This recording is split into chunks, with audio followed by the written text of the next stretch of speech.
en 1862, lorsqu'on inaugure le bassin à flot extérieur, il fallait un pont pour relier le Gabus de la ville en bois. Ce premier pont est un pont tournant, comme on peut le voir sur les photos anciennes.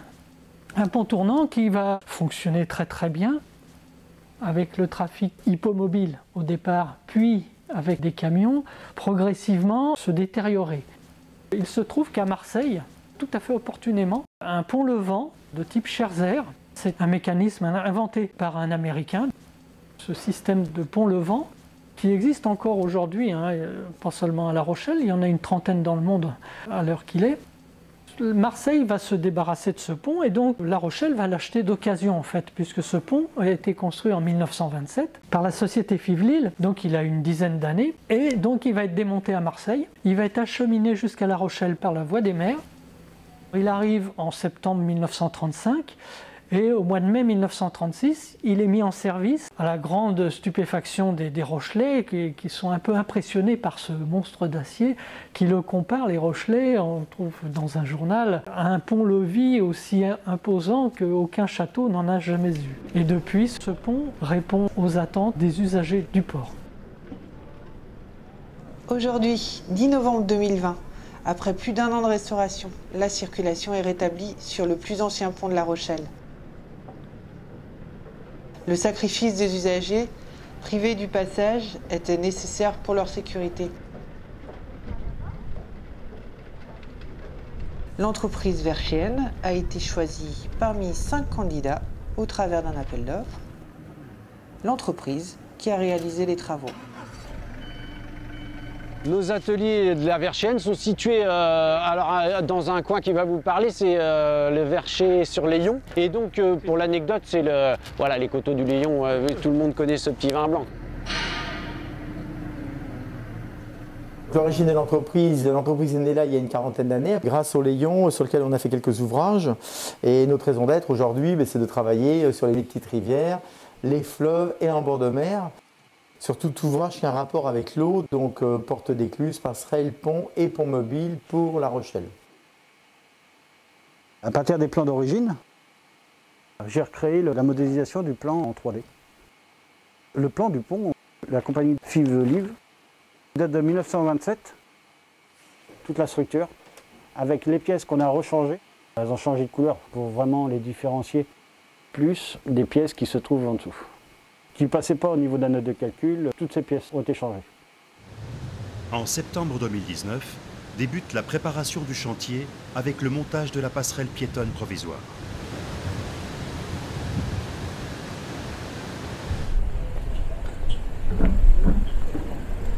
Le 12 novembre 2019, la volée est désolidarisée de son contrepoids.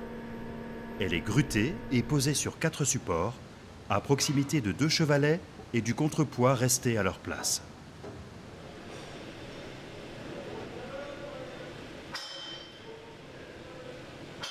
Suivront les opérations d'échafaudage et de confinement du pont. Le confinement met le chantier hors intempéries pour les opérations de sablage et de peinture. La peinture nécessite une hygrométrie et une température idéale. Le sablage rend le métal sensible à l'oxydation.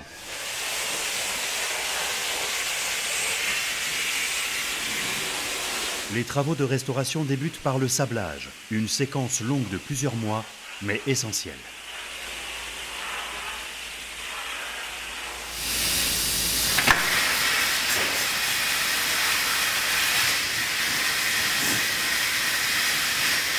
La pulvérisation de particules à grande vitesse, à l'aide d'un pistolet de sablage, décape l'acier et rend le métal rugueux pour l'accroche de la peinture.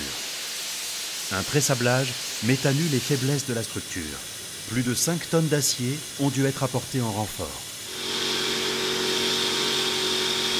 Le rivetage à chaud, une technique d'assemblage datant du XVIIIe siècle, est réalisé par un des très rares spécialistes français. La première étape est de préparer les renforts en acier. Pour aligner les trous des renforts, un alésage est pratiqué avec un long foret conique. Des boulons sont posés en attente de rivetage. En fonction de l'épaisseur acérée, les rivets sont coupés à longueur.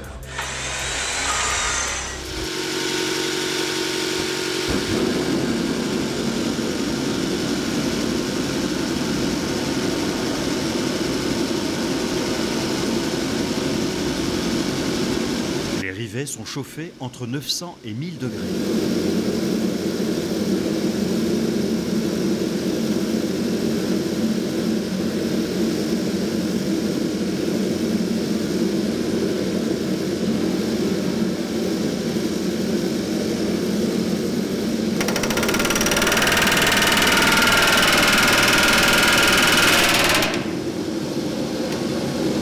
Le martelage pneumatique vient gonfler le rivet à l'intérieur du trou et former la tête sphérique.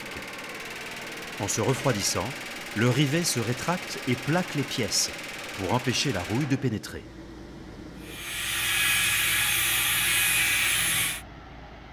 Les opérations de peinture débutent en parallèle sur les éléments déjà riftés.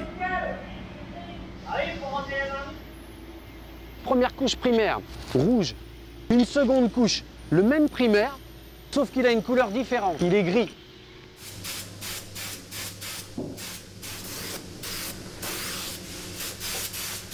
La couche de finition qui vous donne le gris que vous avez actuellement, un gris pâle, quoi, voilà.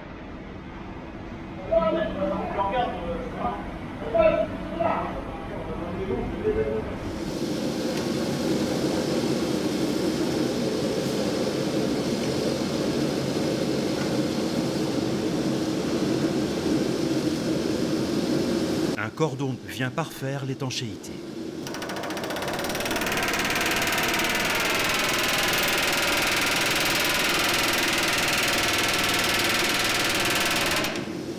Doucement, doucement.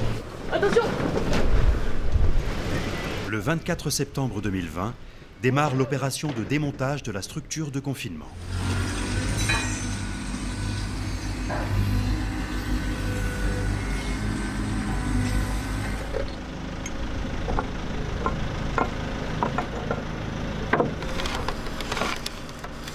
Le bois des planchers est en chêne. Les longerons qu'on a utilisés en dessous pour fixer le platelage sont en azobé. C'est un bois exotique d'une densité très forte. Sur l'île de la Réunion, par exemple, ils l'appellent tous le bois de fer. Il est très dense et très dur à couper.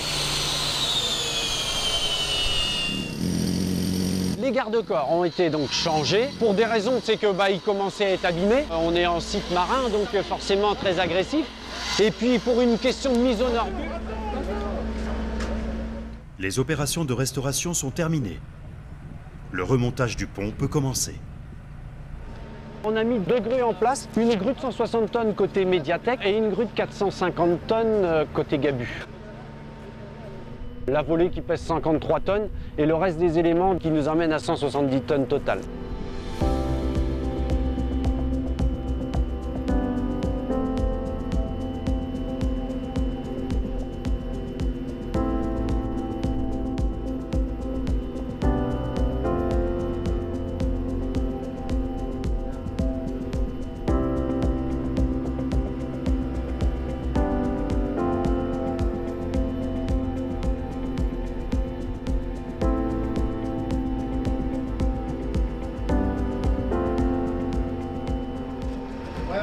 Attention, Jérémy! Alessandre, il va le ramener sur lui. C'est comment là? Oui, c'est bien. Ouais, il doit pas être mal, parce que moi je suis pas mal. À l'intérieur, voilà. Un contrepoids qui pèse à lui tout seul 90 tonnes. Contrepoids, on lui a refait faire un quart de tour. Et puis on l'a remis dans ses réservations en cornière en acier pour être sûr que quand on représenterait la volée à la verticale, et pas qu'on arrivera à tout remonter.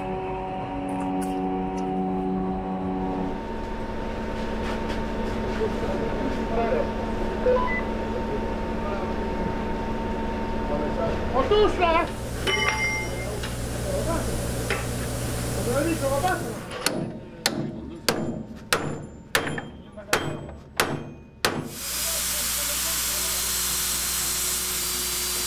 Longueur combien? 50, 60 là?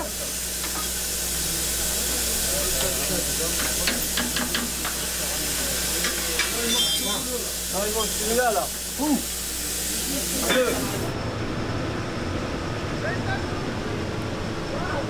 Le pont est verrouillé à la verticale pour relâcher les élingues.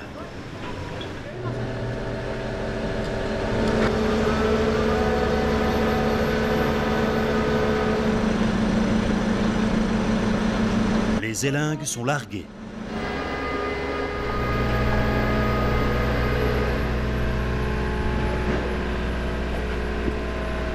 Le chariot a été entièrement repeint et restauré à l'atelier de la Verchienne.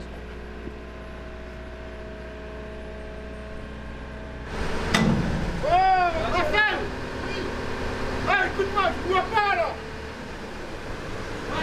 Non. Tu vas pas te travailler là. Ah les gars, si personne ne guide, ça va pas le faire. Regarde comme Bouba, tiens un peu sur toi. Ouais, c'est bon. Le remontage terminé, les essais peuvent démarrer. La grue dépose le moteur de secours.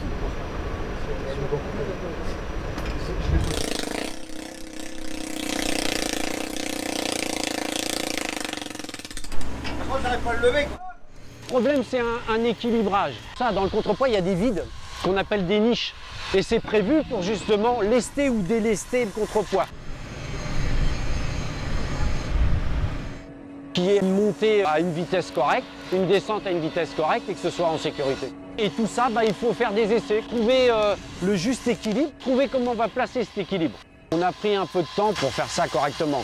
C'est des ouvrages de 1927 qui sont quand même bien pensés. J'arrive, vous essayez. Avant de tâcher.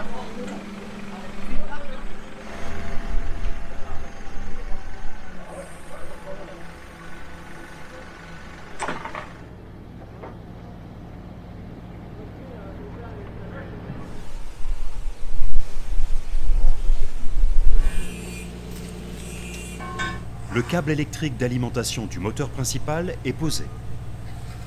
Le pupitre de commande est installé. Actuellement, c'est la phase de réception de travaux.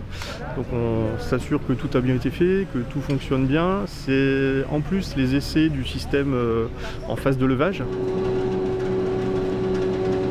Puisqu'on a déjà fait les essais du système en position routière, en chargeant avec des camions, en mesurant les petites déformées, et en vérifiant que ça se passe conformément au calcul. Et puis on fait la liste des réserves qui permet ensuite de rendre l'ouvrage au maître d'ouvrage, à la circulation des véhicules, des piétons et des vélos.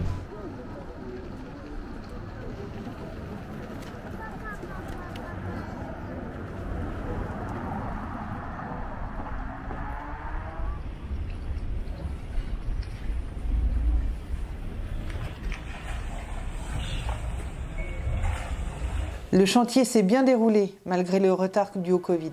Rendons hommage à tous ces acteurs qui, chacun dans leur spécialité, la main dans la main, ont redonné au pont une nouvelle jeunesse.